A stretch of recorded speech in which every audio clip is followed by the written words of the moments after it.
Thanks for tuning into the Finance News Network. I'm Jessica Amir. Today I'm with BluGlass Managing Director Giles Bourne. Giles, great to see you again. Thanks for having me back. So first up, Giles, you've just successfully completed your facilities upgrade and commissioned your new RPCVD reactor.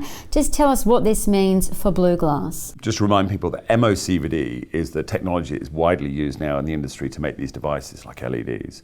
And the RPCVD technology that we've developed is a way of driving down the cost, but also lifting the performance of the devices. And that's why we're seeing increasing interest in the RPCVD technology. So it's really important for us to actually provide the extra capacity and meet the demands of some of the customers in the foundry business, but more important, some of the strategic opportunities we have for the RPCVD. So we spent a lot of this year actually building out the facility, putting all the infrastructure in place.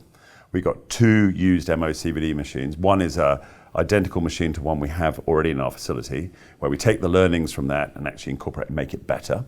And we've got a larger scale tool, which is called a G4, and we'll be developing that later on in this year to come online. That deals with the scaling aspect of the technology. And Giles, you've had a customer who successfully demonstrated your high-performance micro LEDs in their products and in their models. Just tell us about the customer and what this really means for BluGlass. Micro LEDs are being really used for small displays initially, so wearables, for example, phones, AR, VR. So where resolution is critical, form factor is critical as well, and performance is critical. So we've been working with a number of customers in the foundry business, and we recently announced that we had actually delivered material, actually for the green and blue LEDs, for a company called X-Celeprint. They've just recently spun out a division called X-Display, and they're utilizing our epitaxial products for that, showing RPCVD in a working prototype, which is really exciting. So their initial prototype is equivalent to the size of an iPhone, that sort of size display,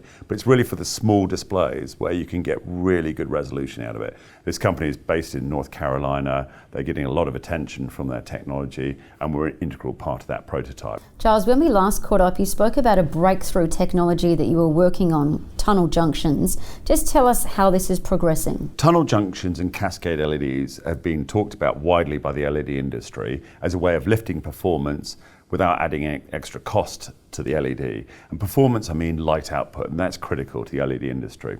So we've been able to drive that as a technology, a demonstrator of something that's unique to RPCVD. So we're fortunate enough to actually put out data earlier this year at a major industry conference, Photonics West, where we showed the actual foundation of a tunnel junction. And that was good enough data that the industry started engaging. It allowed us to go out and talk to the major LED producers and talk to them about how we could potentially use tunnel junctions and cascade LEDs in lifting the performance. Back to the facility now. You've got an open day coming up. What can we expect there? We always like to show what we're doing. We've got a world-class facility in Silverwater. We're doing some very, very unique things out there. Great team of people. And of course, we've increased the size of our facility. We want to take the opportunity to open up our doors to investors, to the media, to politicians, to actually come and see what we're doing. I mean, it's something truly unique. So given that we've just commissioned this new reactor and we've got this other reactor coming online, the facility is now all built.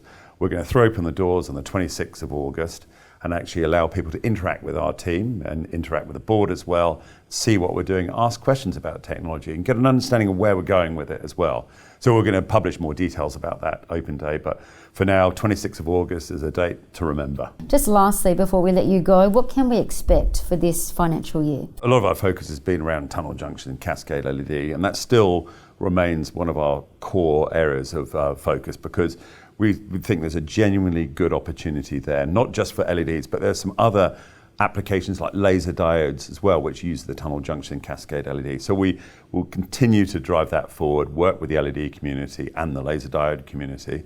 But also now we've got extra capacity, we want to build out our foundry business. So we've got lots of great customers there. We expect to bring in more customers, more strategic opportunities for the business as well.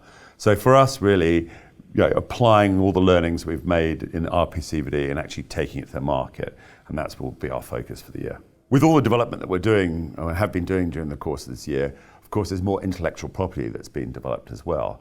So we've filed a number of new patents and we expect these applications to go into fully granted patents during the course of the year. So we can expect more news flow around our IP and further cementing our IP and building out our position there, which is really critical that we have a broad coverage for RPCVD.